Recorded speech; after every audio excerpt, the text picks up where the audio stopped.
salve, muito boa noite. Bem-vindo aqui a essa conversa boa. O deputado Pedro Cusai, ele é do PT de Santa Catarina, está entrando aí para o 4º mandato, acaba de ser reeleito, está no grupo de transição. É uma conversa muito boa, franca e direta.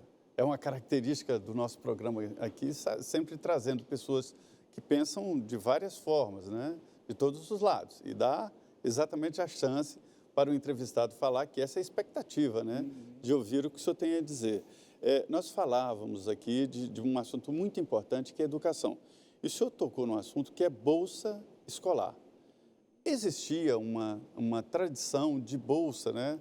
E hoje a gente vê que não há mais bolsas disponíveis.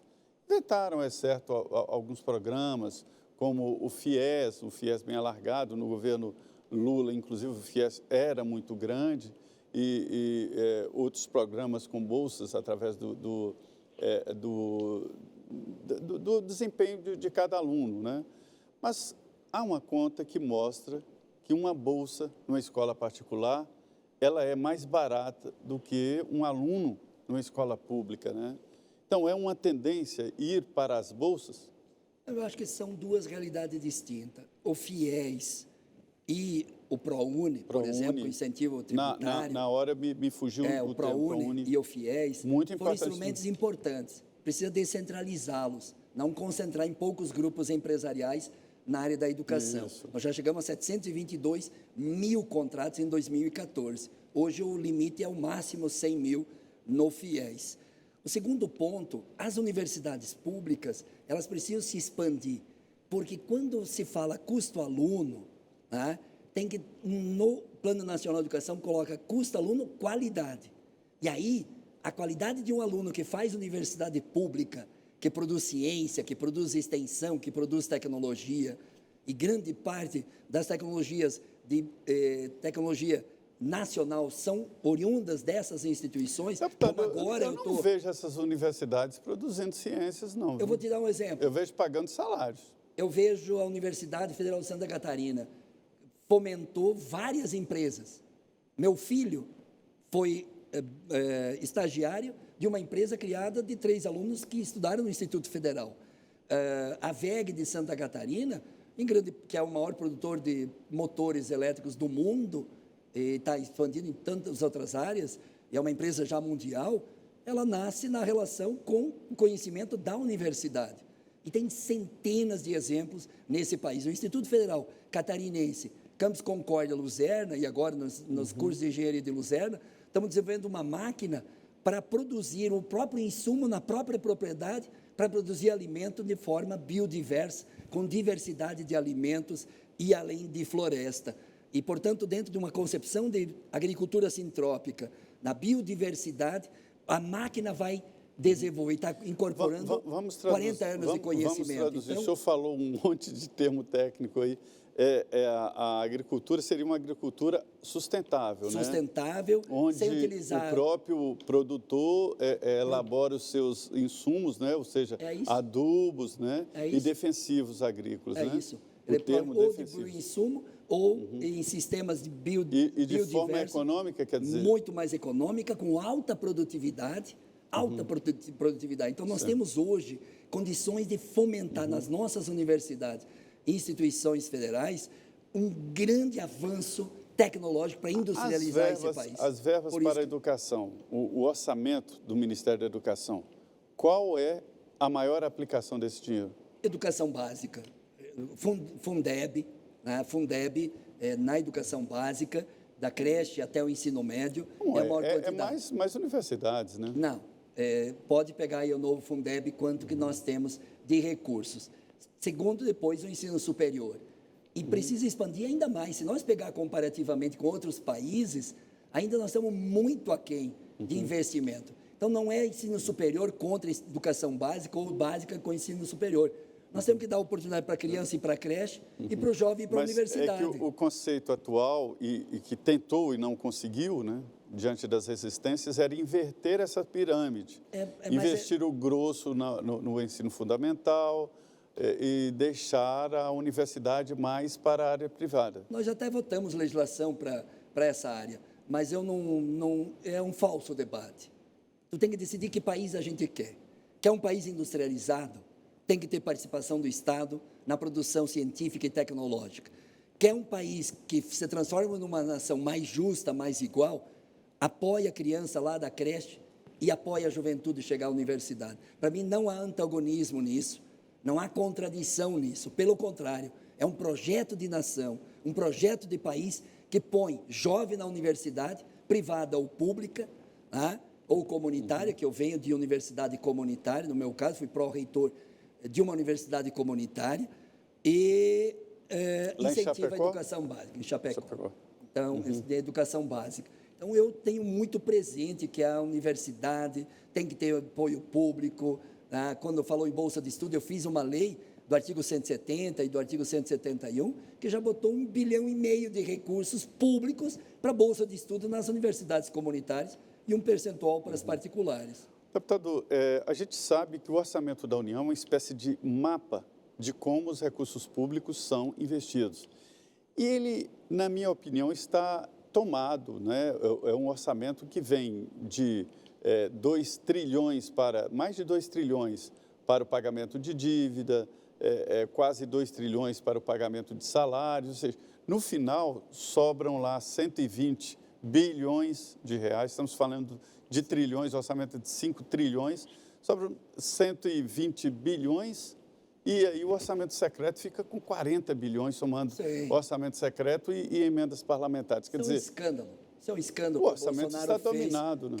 Não, mas foi sequestrado. Não foi o Bolsonaro, foi o Congresso. Né? Não, foi o Congresso, pela relação e correlação de força com o Bolsonaro e o Centrão, criaram o orçamento secreto e o Bolsonaro aceitou essa lógica e essa forma. Tem que tornar público o orçamento. Semana que vem, dia 23, nós vamos fazer um seminário onde eu presido a comissão CLP, que vai discutir democracia representativa, democracia direta e democratização do orçamento público. A ideia do orçamento participativo. Democracia direta, real, ouvir os estados. Já foi aplicado em alguns municípios. Né? E teve experiências belíssimas na minha cidade. Eu coordenei congresso da cidade, orçamento mais democratizado, onde todos os vereadores, eu tinha 7 a favor, 12 contra, e nunca votaram contra o orçamento, que era fruto do debate com a sociedade. Quanto mais democracia, melhor, não quanto menos democracia. E você traz José Maria, tu traz o debate do orçamento, do país e da taxa de juros. Esses 4 anos, com baixo crescimento econômico, até crescimento negativo, PIB negativo, por isso que em 5 anos vai dar 1,3, 1,4 de aumento real do salário mínimo, se por considerar o crescimento. E tu está uma taxa Selic de 13,75. Isso é um crime. Pagamento de juros e serviço da dívida. Quem precisa de banco, quem precisa de crédito, quanto que transfere para o setor financeiro? Tu tem que estabilizar a política para estabilizar a economia e criar uma política econômica de crescimento entre oferta e procura, equilibrar para segurar a inflação, não precisar aumentar a taxa de juros. Cada 1% que nós reduzir, por exemplo, de 12,5 para 11,5, que hoje é 13,75, a gente economiza 30 bilhões para investir.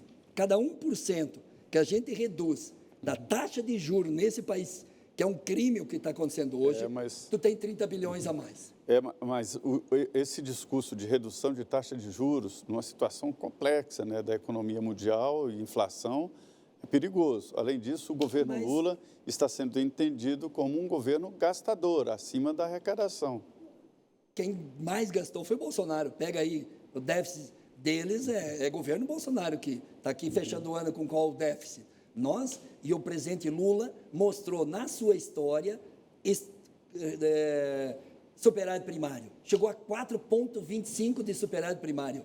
Você tem governo no primeiro governo Lula. Sério, foram os 8 anos do presidente Lula de controle fiscal, com responsabilidade fiscal, com 4,25 chegou no ano. Eu sei que o senhor gosta. Isso tem muita sabedoria, Lula está muito preparado. Eu sei que o senhor gosta muito. O mercado está nervoso no momento aí, porque quer fazer jogo e pressionar e quer capitular e querendo achar que o presidente Lula vai indicar o ministro que eles querem. Nós vamos indicar um ministro que cresça a economia, que distribua a renda e oportunidade para o povo brasileiro. Quem será? Eu não Não sei ainda, eu não sei. Eu sei que o senhor gosta muito Só dessa chuva. área. No governo do presidente Jair Bolsonaro, houve um acréscimo aí da produção de energias renováveis. Eu sei que o senhor trabalhou muito nessa área, né? É o futuro, é a energia do Com futuro? certeza, tu tem que incentivar a energia renovável para responder às mudanças climáticas. Nós temos uma potência brasileira, eu publiquei 4, 5 livros já sobre energias renováveis. Hidrelétrica vai ficar para o passado? Vai? Tem que ficar. A potência que nós temos em eólica e solar, com baixo impacto social e ambiental, por exemplo, pega uma renovável, hidrelétrica é renovável, mas o impacto social e ambiental é inimaginável se nós pegar solar e eólica. Nós temos casa, nós temos coberto, nós temos sol, nós temos uma potência brasileira para produzir energia, e é mais democrática. Um agricultor pode ter sua energia solar. A 14.300, que nós estamos discutindo a renovação para mais um ano de incentivo, mas mesmo nos próximos 5 anos continua tendo incentivo sobre a taxa do fio B da distribuidora. Energia solar pode ser em cooperativas, pode ser em consórcio com empresa, pode ser individual, pode ser o setor público, pode ser o setor privado. Essa tecnologia melhorou muito, mas ainda está muito atrasada, ainda precisa melhorar a qualidade das células, reduzir custos. Mas nós hoje já estamos com 30, já empresa, 30 anos de garantia. Qual é o equipamento eletrônico que nós compramos que tem 25 anos de garantia? Placas fotovoltaicas, as células fotovoltaicas. Hoje temos alta eficiência. A China entrou nesse mercado mundial e domina grande parte do mercado mundial com altíssima tecnologia hoje, com os microinversores, com híbridos, etc. Então, hoje nós estamos numa escala mundial. É possível, o Brasil é possível hoje uma propriedade rural se eletrificar com energia solar? Com certeza 100%. absoluta. 100%. Eu acompanho muitas usinas. Eu ajudei a criar 16 cooperativas de energia solar em Santa Catarina. Agora estão começando a fazer os financiamentos para implantar todas as usinas. Então, os pequenos podem se juntar em cooperativa, dá para juntar em consórcio, dá para juntar em várias experiências coletivas, inclusive para a produção dessa energia, e facilita muito. Eu ouvi de vários... Eu defendo para o Lula criar uma bolsa solar. Se o Minha Casa Minha Vida se paga 50, 90 pila por mês, R$90 por mês, de uma prestação do Minha Casa Minha Vida, alguns até menos que isso, e às vezes a energia paga 150, 200. Então, nos novos projetos de habitação, tem que ter energia solar. Mais caro que a prestação, né? Mais caro que a prestação. Isso é um absurdo. A energia nuclear tem futuro? Ela tem menos impacto social e ambiental, mas ela é economicamente inviável para o Brasil, na minha leitura, pela potência que tem sol. Em cima da empresa, tu tem o coberto, põe solar. Nós, Santa Catarina, é o pior lugar do Brasil de energia solar, e já temos mais de 40 mil unidades instaladas de energia solar, somos o 6º lugar. Então, tem potência. Santa Catarina é o pior do Brasil e é igual ao melhor da Europa, que é a região do sul de Portugal. Isso se refere à insolação, né? Insolação e radiação solar. Pois é, olha, o Frente a Frente hoje foi bom demais. A gente conversou, falou sobre tudo, sobre o futuro do governo, né, com o deputado Pedro Ukzai. Ele é do PT de Santa Catarina, experiente, foi prefeito, deputado estadual, federal, indo para o 4º mandato. Deputado, eu queria agradecer muito a sua vinda aqui aos estúdios da Rede Vida, aqui em Brasília. Obrigado, volte sempre. Eu quero te agradecer, José Maria, por essa oportunidade. Agradecer ao povo de Santa Catarina que confiou mais um mandato como deputado federal. Eu fui o 6º mais votado na 4ª eleição passada, depois fui o 4º mais votado, o 3º mais votado e agora o 2º mais votado, com 173.531 votos de confiança. E quero agradecer ao presidente Lula e ao Geraldo Alckmin pela confiança de estar na equipe de transição agora, e quero contribuir nesse período da transição para a gente reconstruir esse país. E esse país tem jeito, na paz, na prosperidade, no Estado democrático de direito, sem golpe, sem ditadura, mas na democracia. E o presidente Lula vai orgulhar aos 215 milhões de brasileiros que, democraticamente, mais de 60 milhões escolheu o presidente Lula, e eu tenho profunda confiança. Eu estava na oposição, defendi contra o golpe a Dilma, defendi contra a prisão do presidente Lula, e hoje voltamos a governar esse país pela decisão democrática soberana do nosso povo brasileiro. Nós vamos retribuir com muito trabalho. E Santa Catarina pode contar conosco, porque nós queremos representar com dignidade aqui no Congresso Nacional e nesse período de transição, trazendo a expectativa do Brasil, do sul do Brasil e de Santa Catarina. Obrigado, José Maria, por essa oportunidade, e viva a democracia e a esperança de construir um Brasil melhor para todos os brasileiros. E nós estamos na torcida, é isso mesmo. Queremos que melhore o país, que vá para frente, né? A característica do programa, que é exatamente isso, deixar o entrevistado falar e as propostas dele, né? Para que você tenha a sua ideia. Quero agradecer muito, você esteve aqui acompanhando e dizer que a Denise Rotenburg volta no próximo programa. Ela está numa viagem a trabalho e volta no próximo programa. Conversa boa aqui. E continue aqui na Rede Vida. É que começa agora o Jornal da Vida, com as notícias nacionais e internacionais. Muito boa noite. Obrigado.